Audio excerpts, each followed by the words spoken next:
Vamos a comenzar con este tema maravilloso para mí, que es la tabla del Dr. Jelinek, dando seguimiento al tema de la semana pasada, en donde estuvimos hablando, ¿pueden apagar sus micrófonos?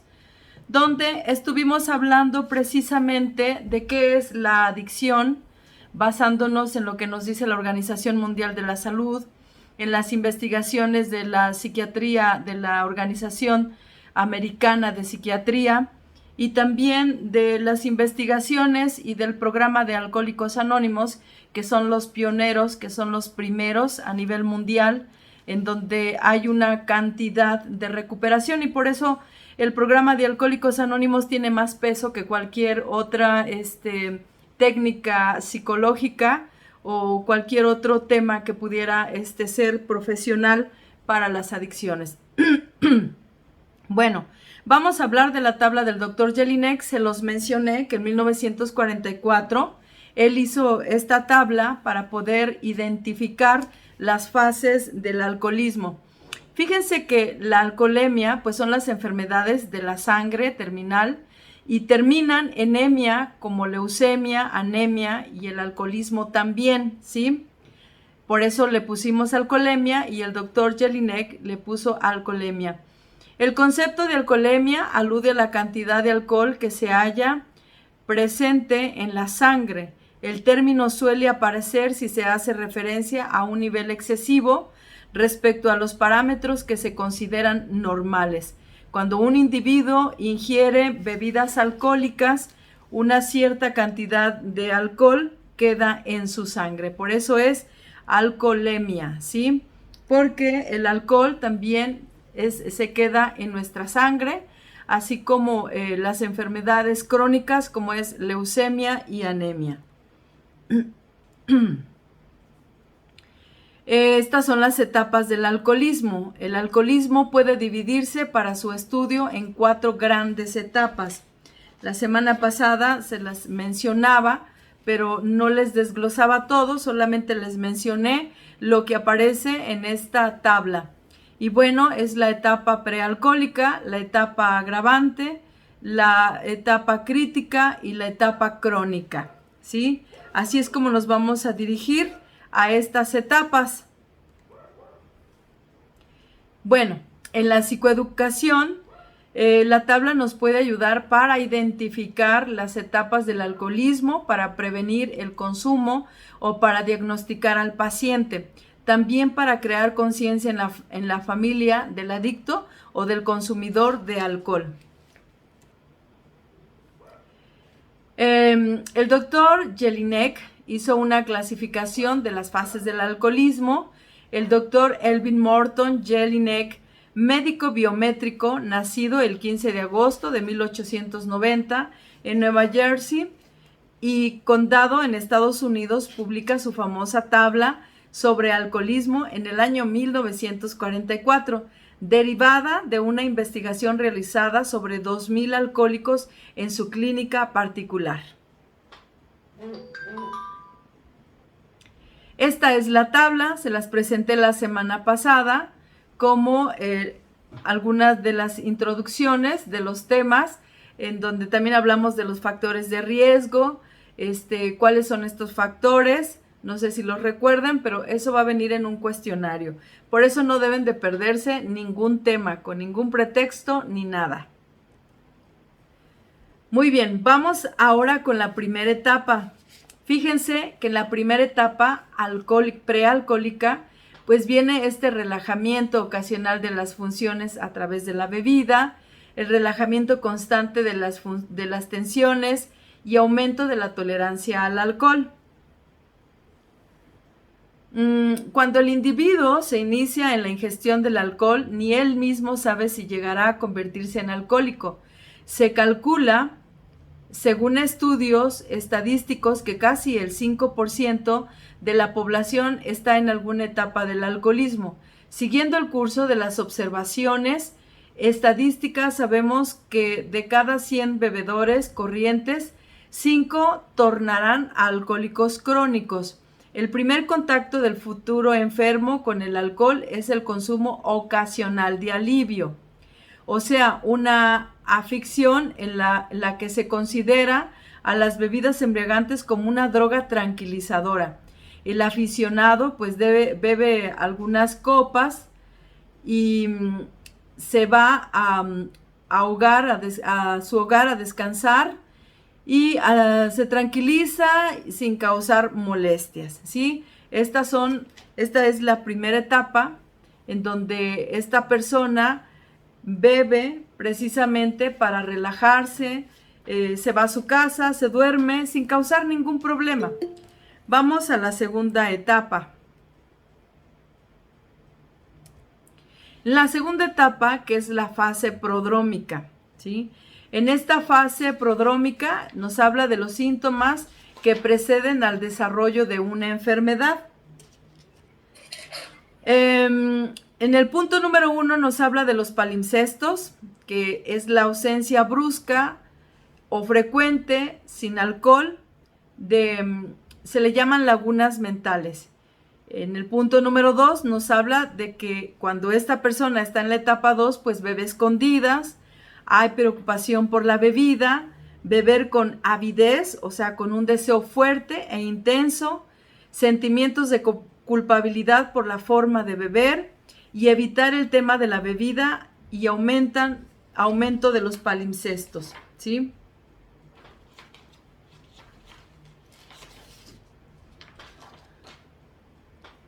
Luego nos manda a la fase crucial o crítica, que es la tercera fase, en donde dice que hay pérdida del control, como una borrachera con agresividad, hay racionalización de la manera de beber, se busca neutralizar las presiones sociales, hay comportamientos grandiosos y fanfarrones, creen que lo saben todo, temores persistentes, pérdida total de la abstinencia o puede ser transitoria, tentativa de modificar la manera de beber, alejamiento de los amigos, renuncia a los empleos, la bebida se construye en el centro de la vida y hay pérdida de los intereses externos.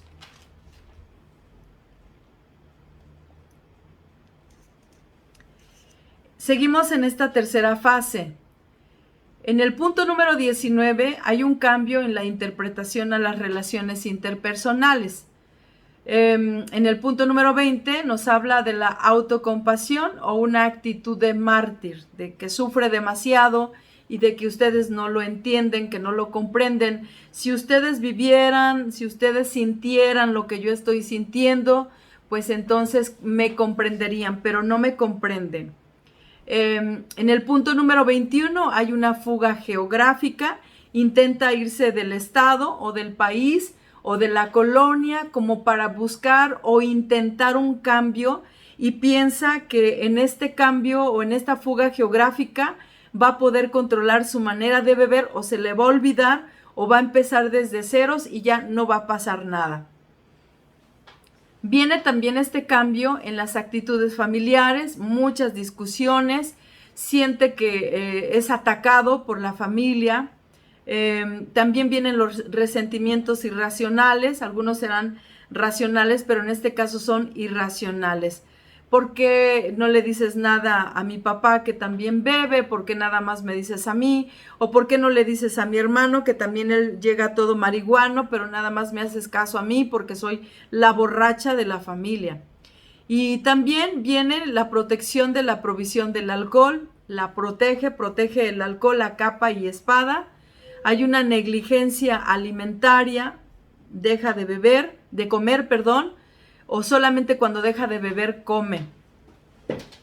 Viene esta primera hospitalización, porque obviamente pues tiene un coma alcohólico o tuvo algún problema y la familia no sabe qué hacer, por lo tanto lo hospitaliza. Viene la disminución del apetito sexual, ¿sí?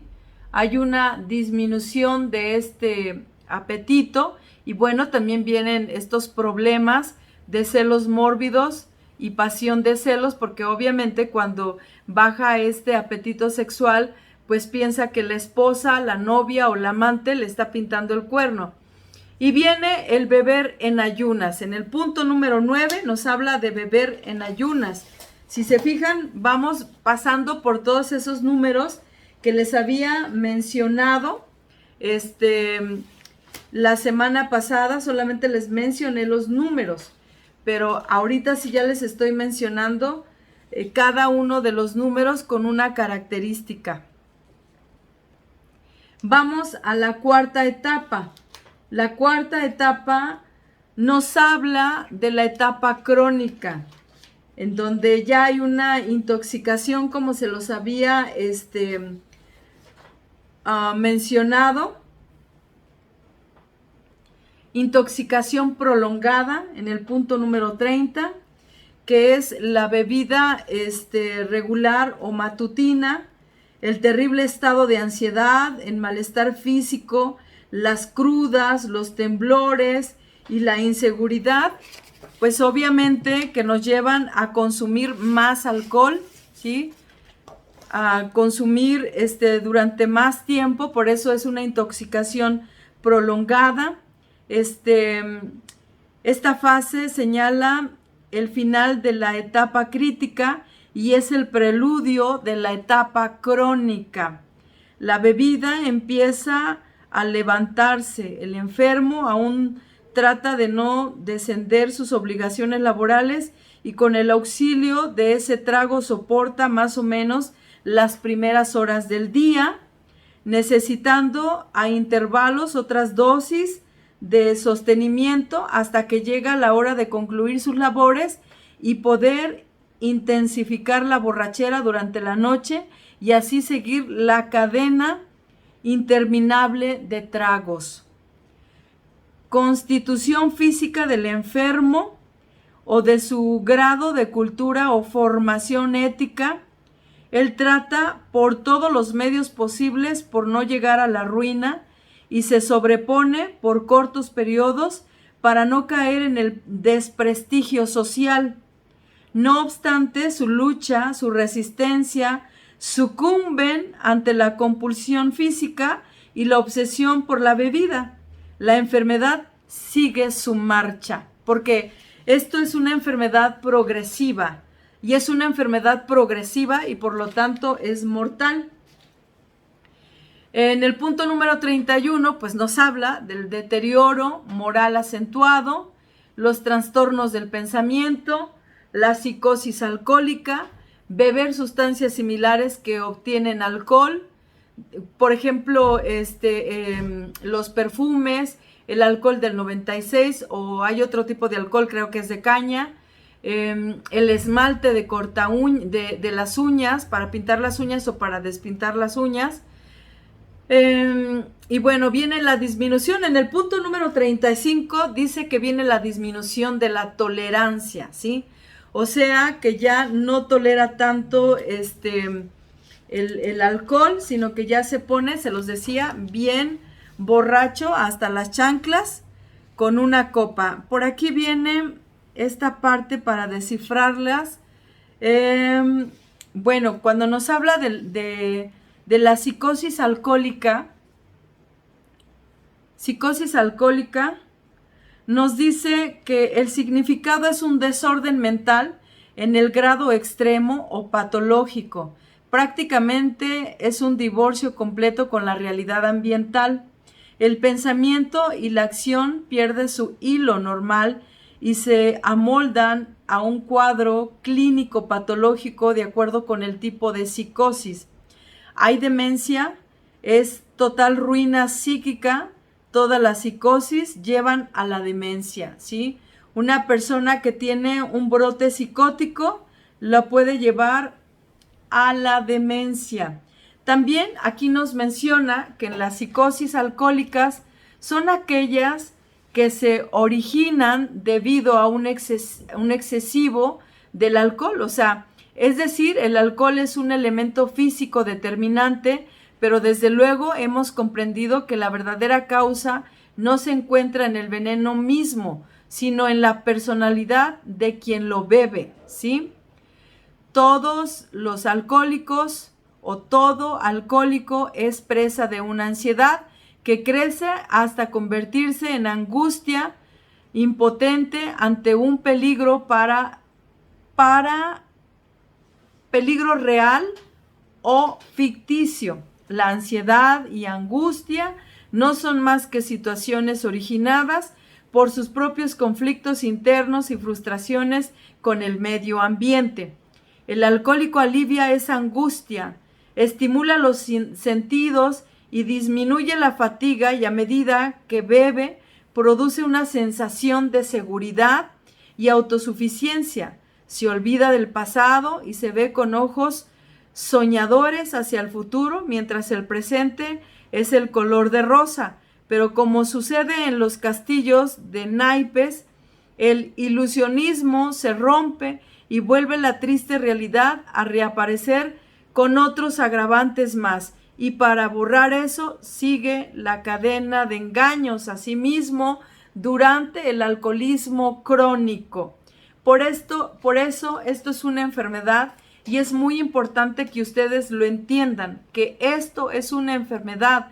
No es porque el alcohólico no quiera dejar de beber, es que el alcohólico no puede parar de beber. Entonces también vamos en el número 36, en los temores indefinibles, el temblor persistente, la inhibición psicomotriz. El beber toma carácter obsesivo, aparecen varias ideas o temores de apariciones religiosas, desmoronamiento del sistema de racionalización, hospitalización definitiva y también muerte. La muerte alcohólica, la muerte por un paro, la muerte por un infarto en el alcoholismo crónico. Y fíjense que en los círculos científicos todavía hay desorientación respecto al origen de la enfermedad alcohólica y también acerca del origen de la psicosis. Sin embargo, si se ha comprobado que el 10% de alcohólicos muere en un hospital de enfermos mentales, víctimas de alguna de las 8 psicosis más comunes en el alcoholismo, y otro porcentaje elevado al 15% se hacen acreedores a trastornos nerviosos sin llegar a la psicosis.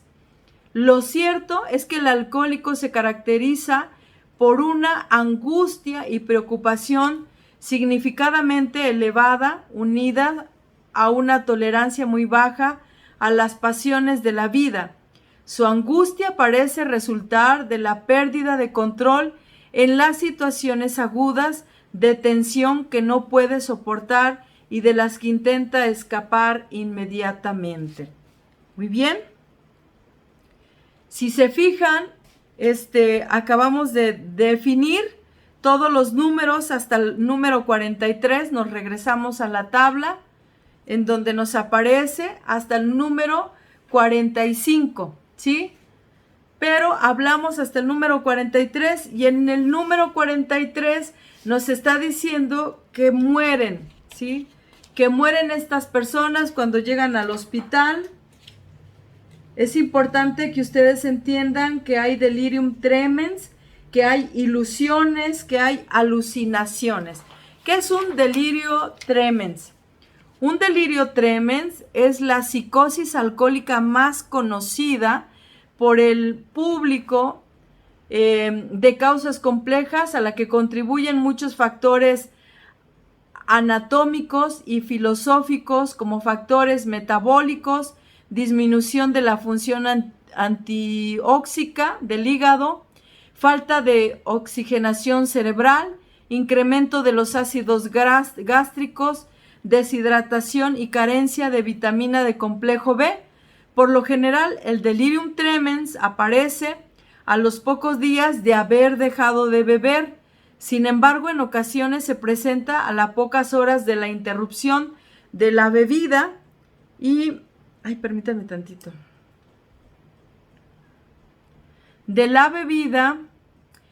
Sin embargo, en ocasiones se presenta a las pocas horas de interrumpir la bebida, ya con casos avanzadísimos en la enfermedad alcohólica. Se manifiesta principalmente por ilusiones y alucinaciones. Esto quiere decir que el hígado está mandando la información al cerebro, pero como el hígado no puede procesar todo lo que está ingiriendo el alcohólico, ¿Han visto estos hígados grasos? Pues entonces no puede procesarlo, por lo tanto manda esta información al cerebro y es cuando pasan estos delirium tremens. Tremens quiere decir auditivo, visual y sensitivo. ¿Qué es una ilusión? Es la mala interpretación de la realidad en el ambiente. El enfermo ve, por ejemplo, una sábana que se mueve y cree que es un fantasma. Oye una gota que cae del lavamiento de su casa y cree que están hablando e incluso insultándolo. ¿Qué es una alucinación? La alucinación es una percepción sin objetivo. El enfermo percibe toda clase de imágenes fantásticas que solo tienen existencia real en su mente, proyectadas en el ambiente físico. Por ejemplo, oye una sintonía o selección musical, ve animales prehistóricos, insectos enormes, sienten olores extraños en su habitación, sabores desconocidos en la comida y puede creer que lo están envenenando. Las alucinaciones pueden afectar todas las percepciones y de acuerdo con el sentido que afectan, así su nombre, también visuales, táctiles, olfativas, auditivas y gustativas. Esas son las alucinaciones. Ahora sí nos regresamos a la diapositiva en la que nos quedamos, ¿sí? Para que pudiéramos entender todas esas fases. Bien, ahora, ¿cuál es la actitud que se tiene hacia los alcohólicos? ¿Sí? Normalmente la familia dice, déjalo, está borracho, no le hagas caso, está borracho, llévenlo a su casa, está muy borracho, enciérrenlo en su cuarto hasta que se le pase, quítenle las llaves del carro, sáquenle el dinero de la bolsa, llévatela a otro lugar donde no la vean, que se quede a dormir aquí, dale más hasta que se duerma, cuidado con él que viene borracho manejando, vamos a llamar una patrulla porque se va a matar o porque nos va a agredir.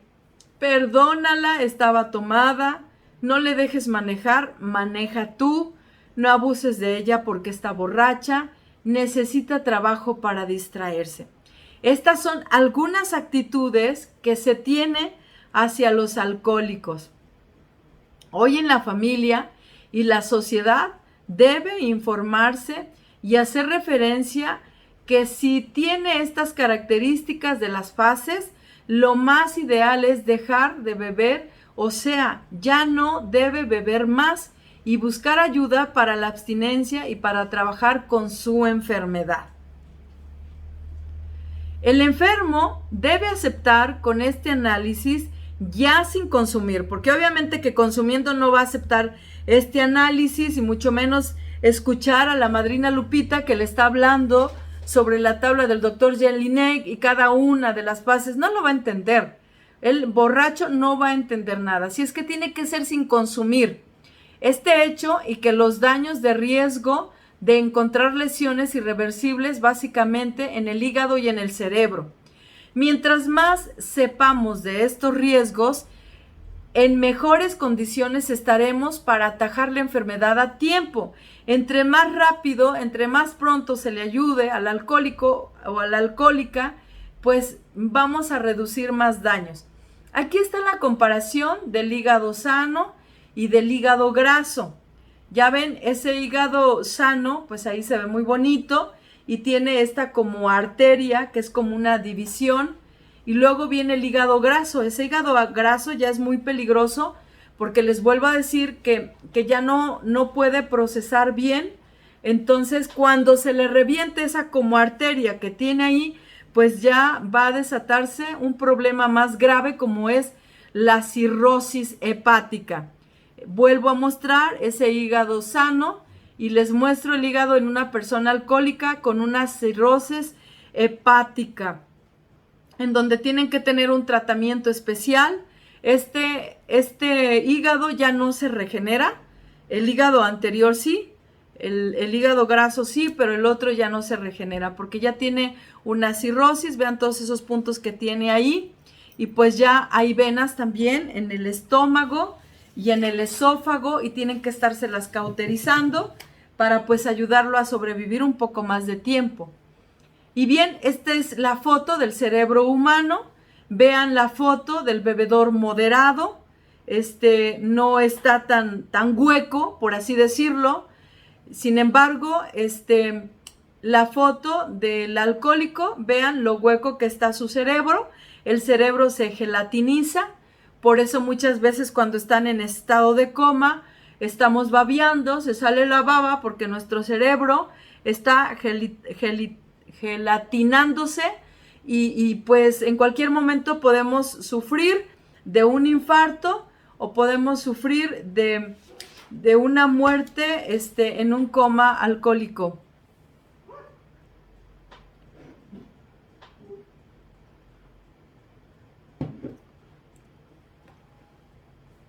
También aquí quiero mencionarles que el alcohol afecta al corazón. Este es un corazón saludable y tenemos un corazón inflamado por el consumo de alcohol. Todo se inflama, los pulmones también. En fin, si de suerte se trata, el alcohólico tiene mala suerte. Para empezar, le tocó la enfermedad. Para finalizar, si no deja de beber, lo espera el hospital, la cárcel o el cementerio. De los puntos 30 al punto número 43, nada hay que decir. Se explica por sí mismo, y aunque sean los signos más graves o agravados de la enfermedad, no es necesario describir ni interpretar cosa alguna. Ustedes ya lo han vivido también como familia. Los mecanismos de negación, racionalización y ocultamiento ya no funcionan.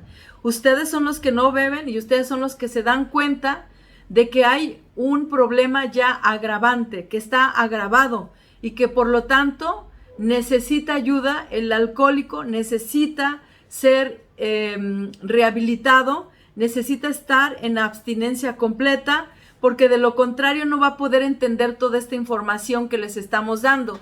Esta información que les estoy dando a ustedes, también esta información la lleva obviamente nuestro usuario interno para poder trabajar con ellos y que puedan entender que de alguna manera es necesaria la abstinencia completa.